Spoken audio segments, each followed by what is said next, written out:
The phone buzzed against my thigh, a long aggressive vibration that cut through the low smoky jazz filling the reception hall. I slipped it out of my dress pocket, keeping my face deadpan. Text from Dad. What the hell did you do? The club is threatening to throw everyone out. The card is locked. I stared at the glowing screen. The words blurred for a split second before snapping into sharp, brutal focus. Around me, the amber lights cast a warm, expensive glow over the linen tablecloths. My husband, Daniel, stepped up from behind. His hand rested solid and heavy on the small of my back. He didn't ask what the text said. He didn't have to. Across the room, the Marine Corps honor guard stood at rigid attention. The brass buttons of their dress blues caught the light as they prepared to cut our wedding cake. My people. My actual family. My jaw locked. The muscles ticked under my skin. I ran my thumb over the cracked edge of my phone case. I didn't type back.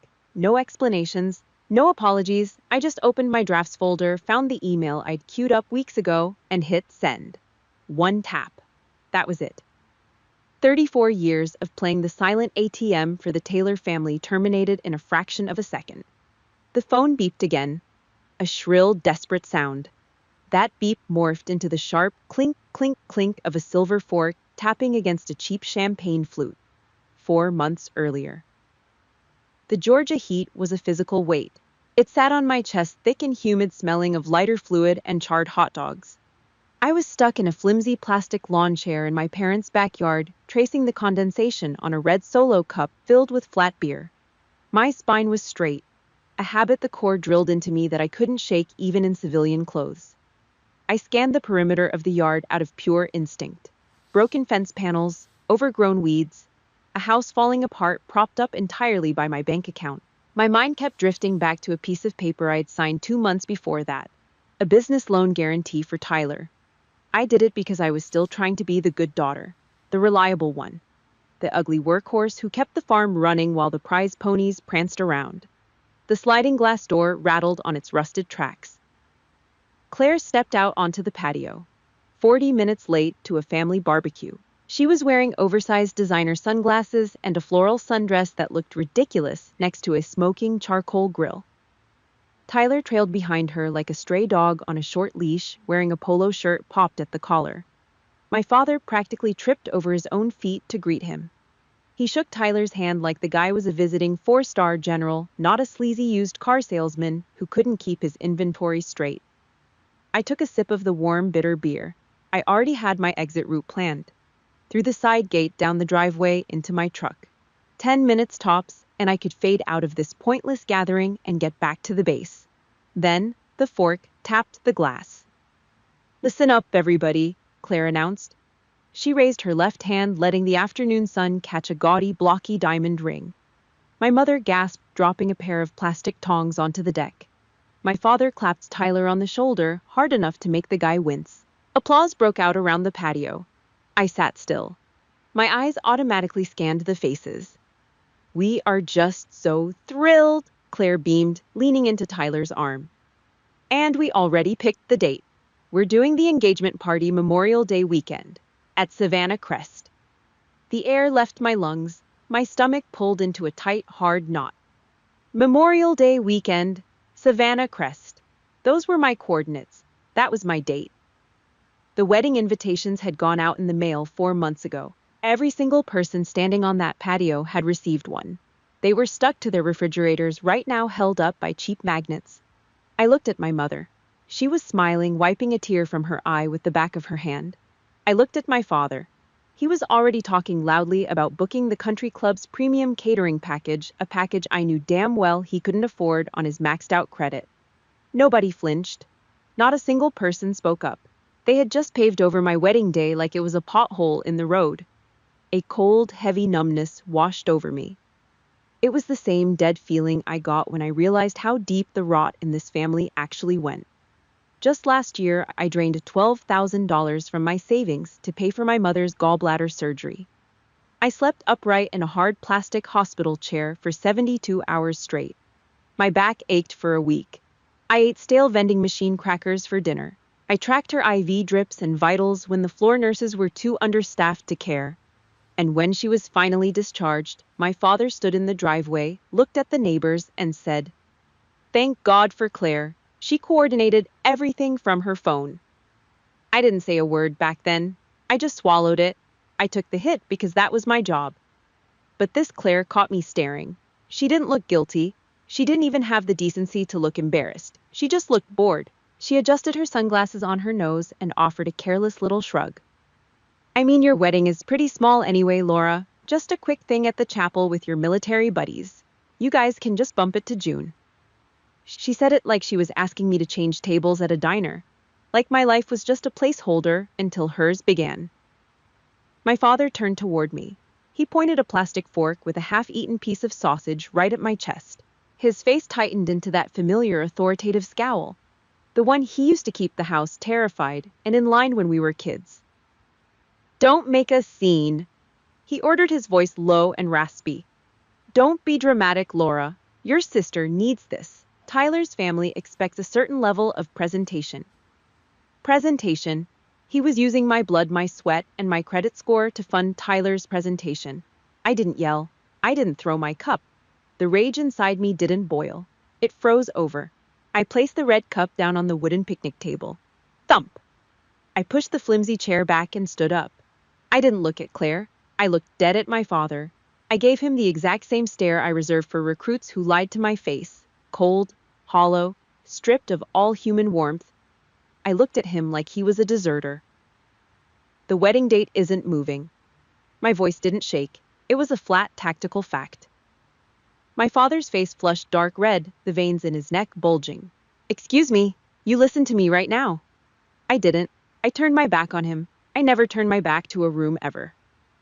But they weren't a threat anymore. They were just noise. I walked down the concrete path. My boots crunched heavy and deliberate against the gravel of the driveway. Behind me, the shouting started. My father barking useless orders. Claire playing the victim, her voice pitching up into that familiar grating whine. I reached my truck. The metal door handle was hot from the Georgia sun. I pulled it open, slid into the driver's seat, and grabbed the door frame. I slammed the heavy steel door shut. The noise cut out instantly. In the dead, suffocating silence of the cab, my phone lit up on the passenger seat. "Incoming, call Dad." The phone vibrated violently against the passenger seat of my truck. It rattled against the hard plastic, sliding closer to the edge with every incoming text. I did not pick it up. I drove the 40 miles back to the base with the windows down, letting the thick, humid Georgia air hit my face, but the wind could not drown out the buzzing. The bombardment did not stop when I parked. It followed me through the security gates and all the way into the base operations room. The air conditioning in the tactical center was a sharp, dry cold. It bit straight through the fabric of my uniform. I sat at my metal desk, the fluorescent lights buzzing a low, steady hum overhead, and stared at my phone screen. 4 missed calls from Aunt Linda. 3 voicemails from my cousin Rebecca. The flying monkeys had been dispatched. I played the first voicemail on speaker, keeping the volume low so it barely carried over the hum of the servers. "Laura, you are being completely unreasonable." Aunt Linda's voice hissed through the tiny speaker, dripping with that fake weaponized southern sweetness. "Your father is under a massive amount of financial pressure right now. You know that. Just push your little chapel thing back a few weeks. Claire already put down a non-refundable deposit for the country club." I hit the delete key. "Your little chapel thing." I shifted my eyes to the dual monitors glowing on my desk. They displayed my bank statements. Rows and rows of black numbers that kept the Taylor family floating above water. There was the second mortgage on that decaying house sitting squarely in my name. There was the direct deposit for my hazards pay from my last combat deployment, automatically routed every month to cover the private school tuition for Claire's son.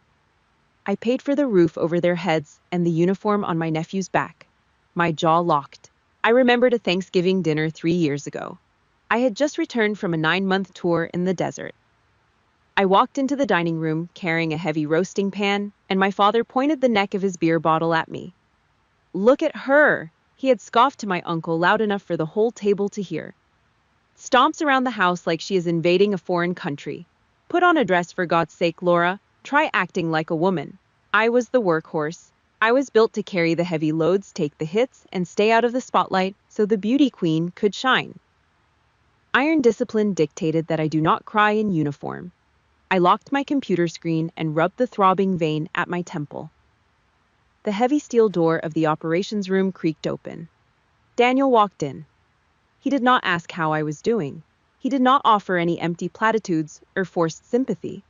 He walked straight to my desk carrying 2 styrofoam cups of black coffee. The sharp, clean smell of hospital antiseptic clung to his navy blue uniform, cutting right through the stale, recycled air of the room. He set a cup down near my keyboard. He pulled up a metal folding chair, the legs scraping harshly against the concrete floor, and sat directly across from me. His ice blue eyes scanned my face. They were the eyes of a Navy trauma surgeon. A man who looked at open wounds, shattered bones, and death for a living, and never flinched. He reached across the metal desk. His hands were large, steady, and scrubbed raw. He gently pulled the printed financial files out from under my clenched fists. "You do not have to shrink yourself when you are with me, Laura," Daniel said. His voice was low, an anchor dropping in the middle of a storm. "He does not see you. He never will. But I do." Something inside my chest cracked open. The grenade pin I had been gripping for 34 years suddenly slipped loose. I leaned back in my office chair. I closed my eyes, letting the cold air wash over my face. For the first time in my entire life, the soldier was allowed to stand down. I did not have to earn his protection. I did not have to bleed for his respect. He just gave it. The secure line on my desk rang, a harsh electronic trill. I opened my eyes. Daniel watched me, his expression perfectly calm. I picked up the heavy plastic receiver and pressed it to my ear. "Laura." It was my father. He did not say hello. The connection hummed with static. His voice carried the exact same heavy dictatorial tone he used to terrify us as children. There was no compromise in his breath, only a blind ultimatum. "People are being forced to choose, Laura. Family members are calling me confused. Claire is an absolute wreck." I stared at the styrofoam cup in front of me. The dark coffee rippled slightly from the vibrations of the servers. "I am not moving the date, Dad," I said. My voice was a flat horizontal line. "I sent the invitations 4 months ago. I pay the second mortgage on the house you are sitting in. I paid for Mom's surgery. I signed the loan guarantee for Tyler's car lot. I have done nothing but support this family." The line went dead quiet for a long, agonizing second. Then he delivered the kill shot. "She needs the support more than you do." The words hit the cold air of the room and froze. "You are tough, Laura." He continued, his tone turning dismissive, swatting away my lifetime of sacrifices like a mild annoyance. "You always figure it out. You do not need the attention. Claire is fragile. She needs this day to go perfectly. Be the bigger person for once." There it was. The absolute naked truth. He was punishing my resilience. He was punishing the fact that I survived my deployments, that I built a career, that I kept my mouth shut and paid the bills. My competence was my curse, and Claire's parasitic weakness was her greatest asset. I sat in silence for exactly 5 seconds. The static hissed in my ear. The heavy, congested breathing of the man on the other end of the line filled the void. In that 5-second window, everything shifted. The desperate, pathetic need to be loved by this man completely evaporated. The little girl hoping for a pat on the back died right there in the cold operations room. What was left behind was a United States Marine Corps logistics officer. My mind pulled up a tactical map. Target acquired, supply lines identified. "Yes," I said. The word was hollow, completely devoid of any anger or sorrow. "Goodbye, Dad." I did not wait for his response. I pulled the receiver from my ear and set it down on the desk. I turned back to my dual monitors. I logged into the primary banking portal. Over the next 3 months, I became a ghost in my own life. I worked entirely in the dark. I navigated through the digital menus with cold mechanical precision. Cancel automatic payment, second mortgage. Click. Revoke financial proxy, Claire Taylor. Click. Withdraw guarantor status, Tyler's auto sales. Click. I severed the financial arteries one by one. I set the effective dates to trigger exactly when the engagement party was scheduled to begin. I armed the system and locked the coordinates. Our G was set. I moved the mouse to the final confirmation button. Click. The screen flashed a bright sterile green. Changes saved. Beside my keyboard, the phone receiver I'd failed to place correctly on the cradle began to emit a harsh, rhythmic tone. Beep, beep, beep. The phone rattled against the cheap veneer of the hotel nightstand. It was 11:30 p.m., the night before the wedding. I sat on the edge of the mattress staring at the glowing screen. Incoming call, Mom. I picked it up and pressed the cold glass to my ear. Mom. I heard the hollow echoing acoustics of a tiled bathroom. A second later, the loud rushing whoosh of a toilet flushing. She was hiding. She had locked herself in the master bathroom of that decaying house to make a secret phone call to her own daughter. Laura, she whispered. Her voice was thin, frantic. I am so sorry, honey. I really tried to talk to him. I leaned my head back against the exposed brick wall of the hotel room. The cold seeped through my shirt. I did not speak. Your father says if we leave now it will humiliate Claire. She rambled, her breath hitching.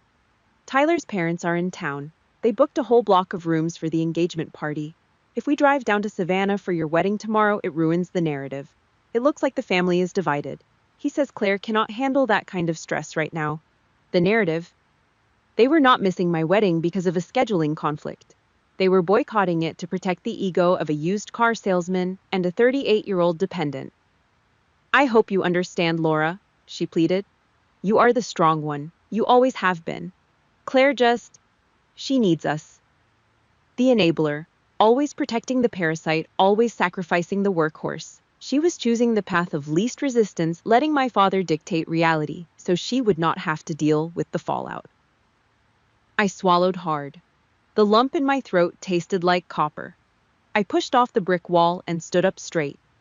It is fine, Mom. A tactical lie, cold, flat, and absolute. Oh, thank you, sweetie. I knew you would. I pulled the phone away from my ear and hit the red button. I went into the contact settings. Block caller, next screen, delete contact, gone. The Savannah morning was thick. The humidity wrapped around my throat the second I stepped out of the transport vehicle. It was the kind of heavy, suffocating southern heat that made breathing feel like a chore. I stood in the vestibule of the chapel. My dress was heavy structured satin. No frills, no excessive lace, just clean, sharp lines. I stared straight ahead at the thick oak doors separating me from the aisle. I did not have a bouquet.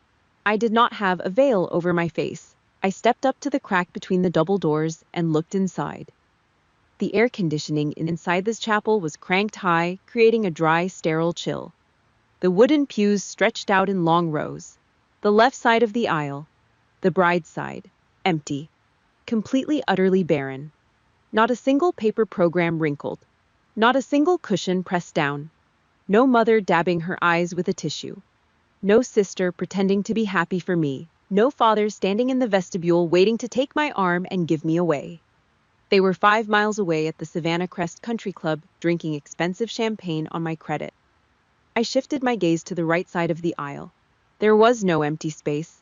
Dozens of Marines sat shoulder to shoulder. The dark navy fabric of their dress blues absorbed the dim chapel light. Blood red piping on the collars. Polished brass buttons catching the glare of the stained glass. The crisp white covers resting perfectly on their laps. In the front row sat Colonel Hayes, retired, silver hair cropped close to the scalp. He looked toward the doors, caught my eye through the crack, and gave a single firm nod. My people, my squad, a wall of living steel. They filled the empty void my blood relatives left behind. The heavy iron latch clicked. The oak doors swung open. A single low chord from the organ filled the room. No grand entrance music.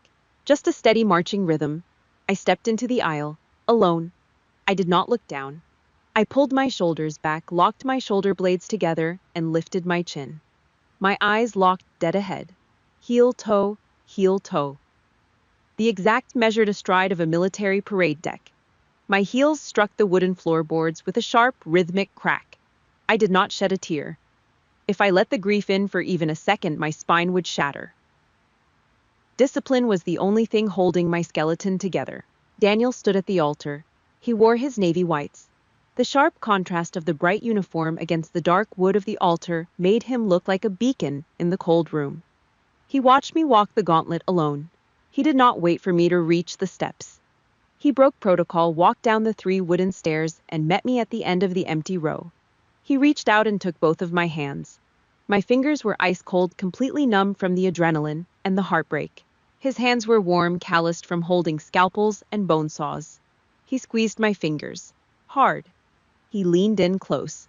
The smell of his clean shaving soap and black coffee hit my senses. You will never have to fight for my love. Laura? He whispered, his voice steady and low. You are done fighting for a seat at the table. He poured a heavy dose of anesthetic straight into my open wound. I took a deep breath, the dry air filling my lungs. I nodded. We turned and walked up the steps together. The vows were short. No poetry, no rambling promises. Just absolute, unbreakable facts. We traded rings. We sealed it. The reception was held at a private hall near the water. Low lighting, the clinking of heavy rocks glasses, the low rumbling hum of military personnel off duty. I sat at the head table. I did not touch my food. Colonel Hayes stood up. He picked up a glass of neat bourbon. The room went dead silent. 50 Marines stopped talking, stopped drinking, and turned their attention to the front. Hayes looked down at me. His face was weathered, lined with decades of deployments and bad decisions, but his eyes were sharp. Major Taylor, he started, his voice booming effortlessly across the room. She is a logistical nightmare if you are on the wrong side of her supply chain. A low chuckle rippled through the room. But, Hayes continued, his expression hardening, she protects her people. She bleeds for her people. She carries the weight so the rest of us can walk light.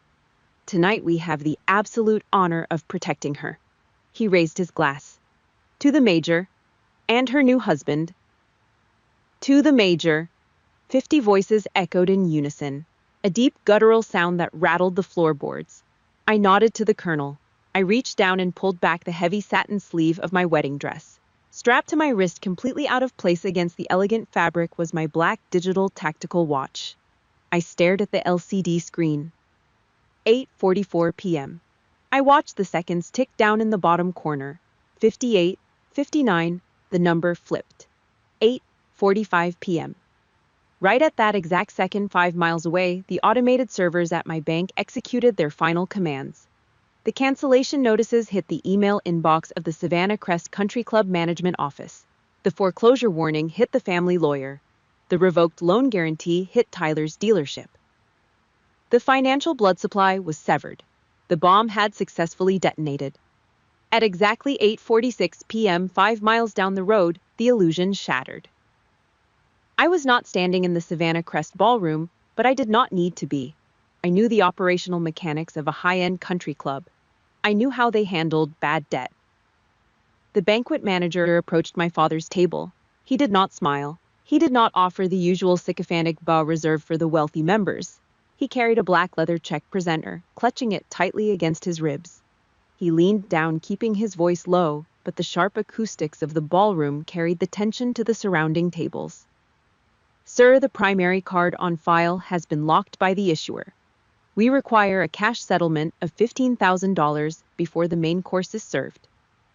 The jazz band stopped playing. A waiter carrying a silver tray of appetizers backed away, sensing the sudden drop in atmospheric pressure. Claire froze. A crystal champagne flute hovered an inch from her lips. The expensive bubbles popped in the dead silence. Her oversized diamond ring caught the light, a heavy, useless rock that could not buy her a single plate of food. Tyler snatched the leather folder from the table. He muttered a string of curses, his face flushing a deep, angry red. He pulled a heavy plastic card from his own wallet and shoved it at the manager's chest. "Run this one," Tyler snapped, "and tell the kitchen to hurry up." The manager did not blink. He pulled a handheld point-of-sale terminal from his apron. He swiped the card. The machine processed. The internal gears whirred. The digital screen flashed a hard neon red. Declined. The color drained from my father's face. The fake aristocracy, the country club membership, the unearned pride. All of it burned to the ground in a single silent electronic transaction. The parasite had killed the host, and now it was starving. On the nightstand next to my hotel bed, my phone started to vibrate. It did not ring. It just buzzed. A harsh, relentless grinding of plastic against the cheap wood veneer. Tyler, Claire, Aunt Linda. The barrage of incoming texts and frantic missed calls came through in a continuous, overlapping wave. The phone rattled. The sound drilled into my skull. The buzzing stretched out. It warped. It morphed into a high-pitched, steady electronic beep. The air in the hotel room suddenly changed. The smell of expensive floral arrangements vanished. My lungs filled with the scent of copper. Like dirt. Like aviation fuel, iodine, and cold sweat. 5 years ago. Kandahar. The medical tent was a canvas oven. The heat was trapped under the heavy fabric, baking us alive. The generator outside roared, coughing thick black diesel smoke into the desert wind. A young corporal lay on the metal trauma table, 19 years old, barely out of basic training. His combat boots were still laced tight, but everything above his right knee was ground meat. Shrapnel from a mortar shell had turned his femur to dust. The tissue was dark, purple, and black. Necrosis was already setting in, moving fast through the crushed veins, poisoning his bloodstream. Blood pooled on the aluminum floor grating. It soaked through my boots. I could feel the sticky, wet drag of it every time I shifted my weight. The metallic stench of it coated the back of my throat. The corporal reached up and grabbed my forearm. His fingers dug into my skin, slick with his own blood. "Do not take my leg, Doc," he choked out. His eyes were wide, rolling back in his head from the morphine and the massive systemic shock. "Please, I have to go home whole. Do not take it." I looked down at his mangled leg. Then I looked at the EKG monitor over his head. The green line was spiking, erratic, threatening to flatline. The infection was racing toward his heart. The trolley problem played out in real time on a metal table. Spare the leg and watch the boy die, or cut off a piece of his body to save his life. My hands were shaking. I forced my spine straight. I locked my jaw until my teeth ached. I shut down the human part of my brain that wanted to hold a dying kid's hand and tell him it would be okay. I let the military surgeon take over. I looked at the surgical tech standing across the table. "Bring the saw," I ordered. My voice was completely hollow. "Take the leg above the knee. Now." The corporal screamed, a raw animal sound that tore through the canvas walls and buried itself in my brain. We cut off his leg. We stopped the rot. We saved his life. But you do not make a call like that and walk away clean. You carry the ghost of that severed limb forever. You carry the weight of the scream. The phone buzzed again, yanking me out of the bloody sand and throwing me back onto the cold tile of the hotel floor. I stood in the center of the bridal suite. The room was perfectly silent except for the frantic vibration on the nightstand. The air conditioning hummed, blowing cold air against my bare arms. I walked over and stared at the glowing screen. The notifications piled up, flashing rapidly. "Tyler, call the bank. Now. This is illegal."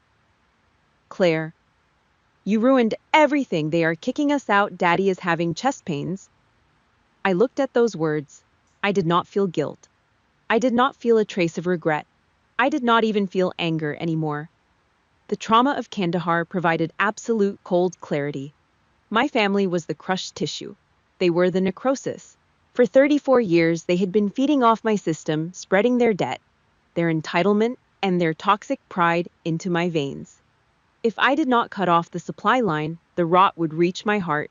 They would drain every cent of my hazard pay, destroy my marriage, and leave me completely hollowed out.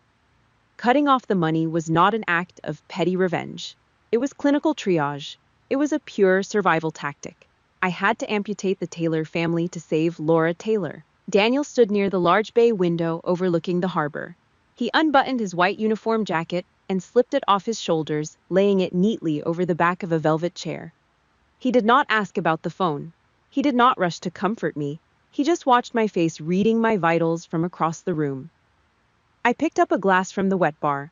I filled it with tap water. The water was lukewarm and tasted heavily of chlorine. I swallowed it down. My throat was dry, still coated in the phantom dust of the desert. They figured it out, I said. My voice was a flat horizontal line, no spikes, no dips. They just realized the bank is permanently closed. Daniel gave a slow, understanding nod. He stood his ground.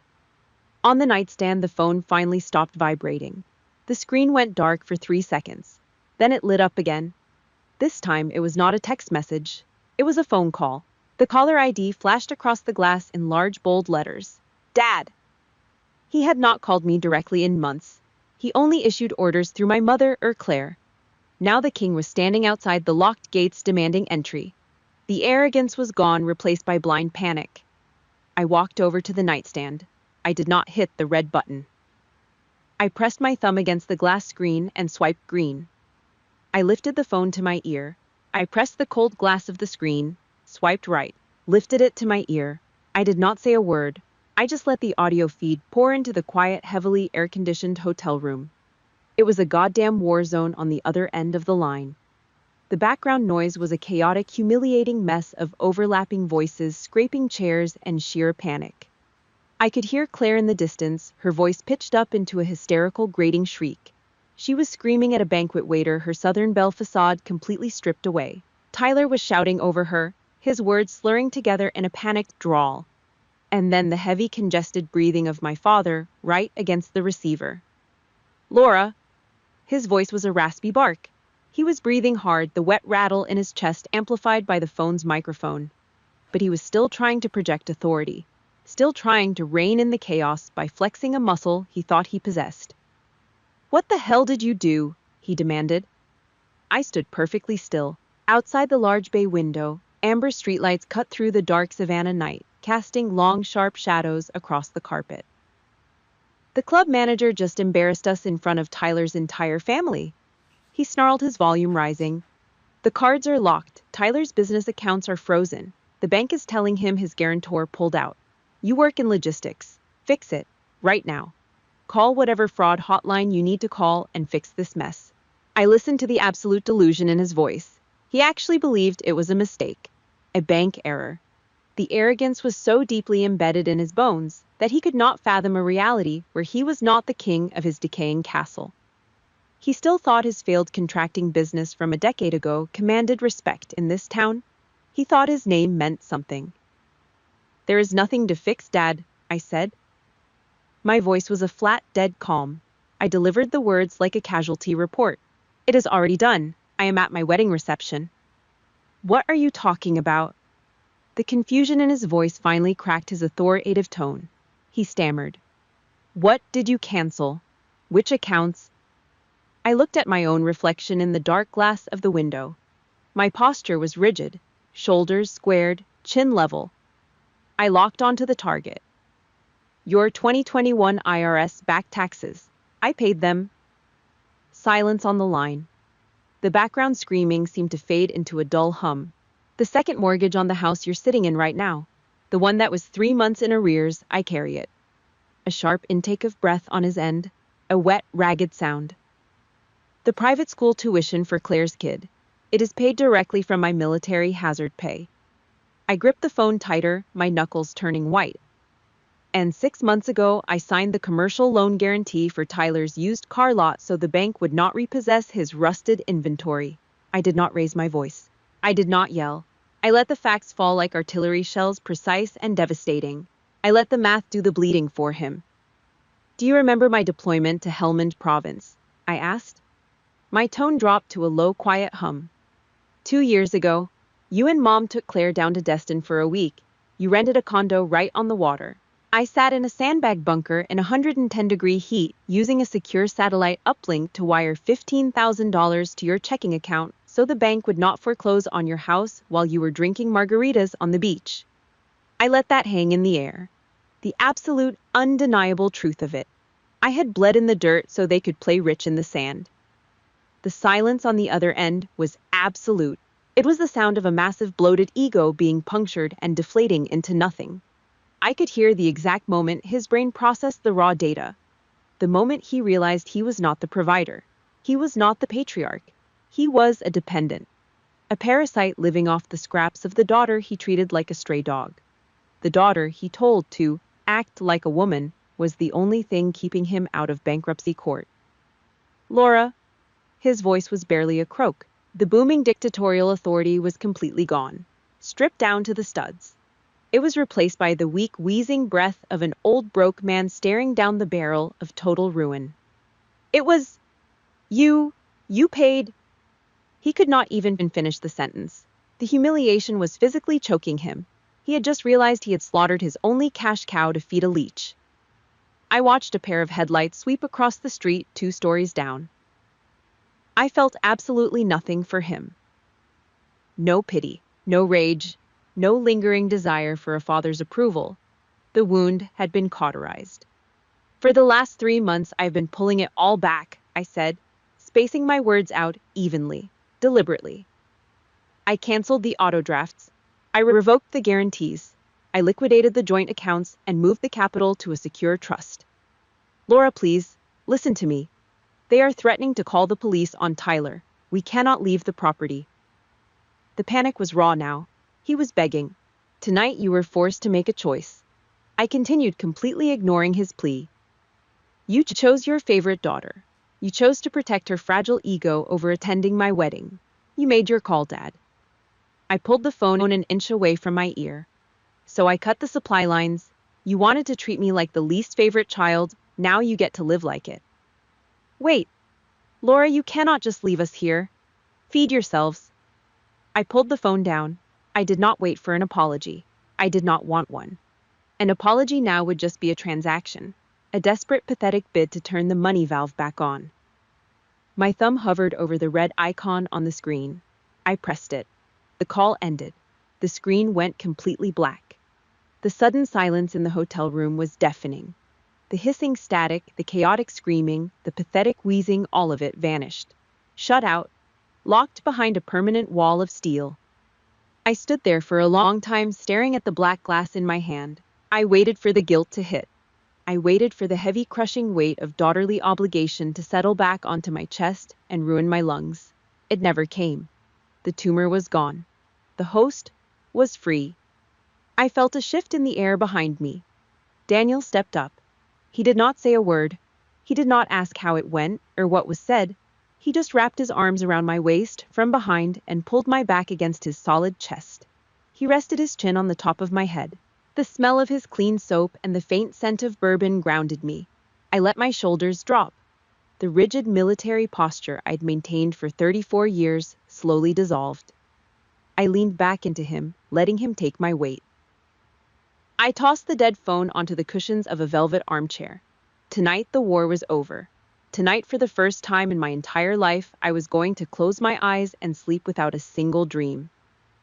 3 months later, a wooden stake stabbed into the dying yellow grass of a front lawn in Savannah, Georgia. Attached to the wood was a stark white and red sign. Foreclosure. Bank owned. It sat right on the exact spot where Claire had stood wearing oversized sunglasses, flashing a blocky diamond ring, and demanding I move my wedding. That ring was gone. Tyler bolted the exact same night the credit cards declined at the country club.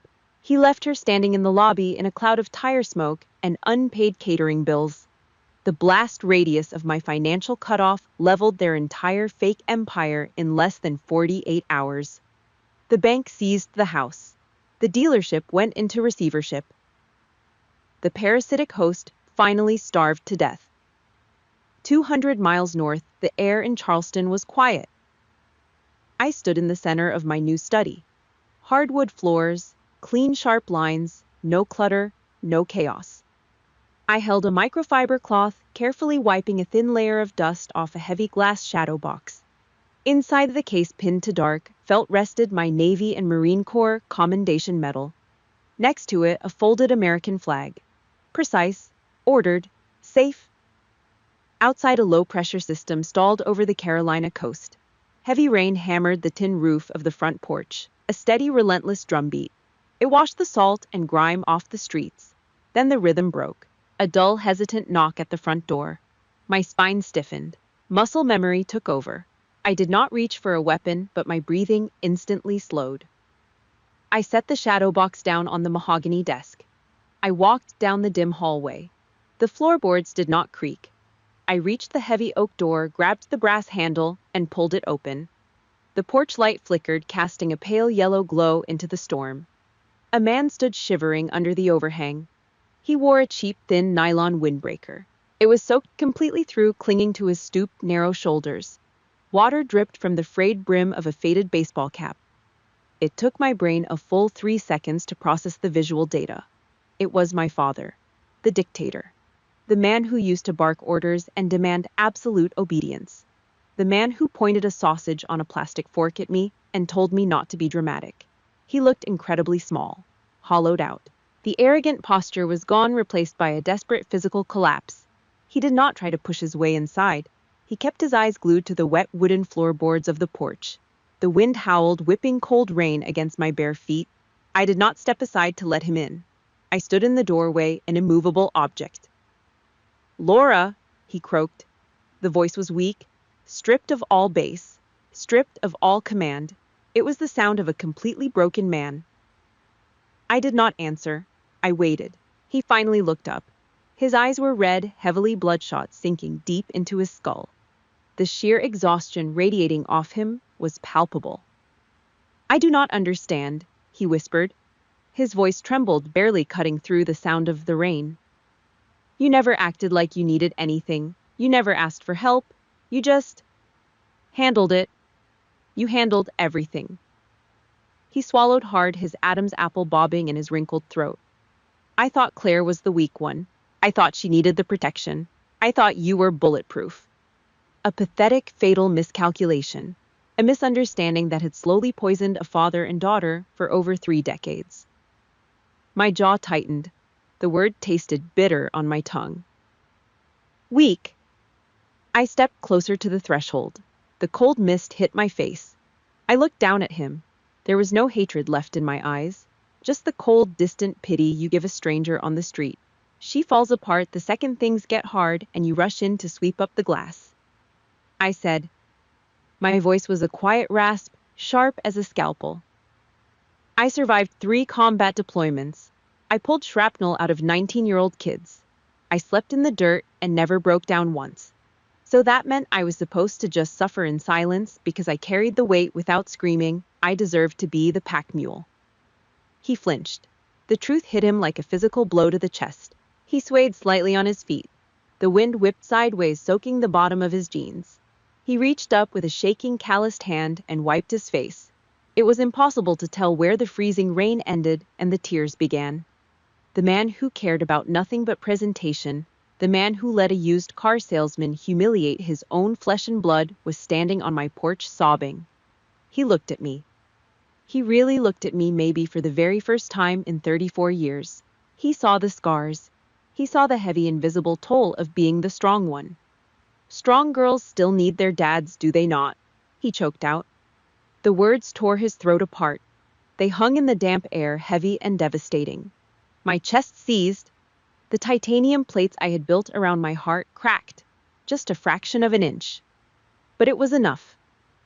I let the anger drain out into the puddles on the porch. I let go of the phantom limbs of my childhood. I looked at the broken old man in the rain. "Yes," I said. It was barely a whisper, but it cut through the storm. "They do." He nodded slowly. His chin trembled. He did not ask for money. He did not ask for a place to stay. He did not ask for forgiveness. He just accepted the absolute crushing finality of what he had destroyed. He turned around. He stepped off the wooden porch and walked out into the freezing downpour. He did not pull his hood up. He stopped at the edge of the driveway. He looked back over his shoulder, squinting through the sheets of rain. "I am proud of you, Laura." The words were swallowed by a crack of thunder. They were 30 years too late to save a family. But they were just in time to set a hostage free. I reached out and pulled the heavy oak door shut. The deadbolt clicked into place, a sharp, metallic sound of absolute closure. I turned around. Daniel was standing at the end of the hallway. He wore a faded gray t-shirt and sweatpants. He did not ask who was at the door. He walked forward and held out his hand. I took it. His grip was warm, steady, grounding. I let out a long, slow breath. The tension completely left my shoulders. I smiled. A real, genuine smile. The war was over. The last soldier was finally home. Thank you for listening to this story. If you enjoyed the journey, please hit that like button, drop a comment below to share your thoughts, and subscribe to the channel for more content. See you next time.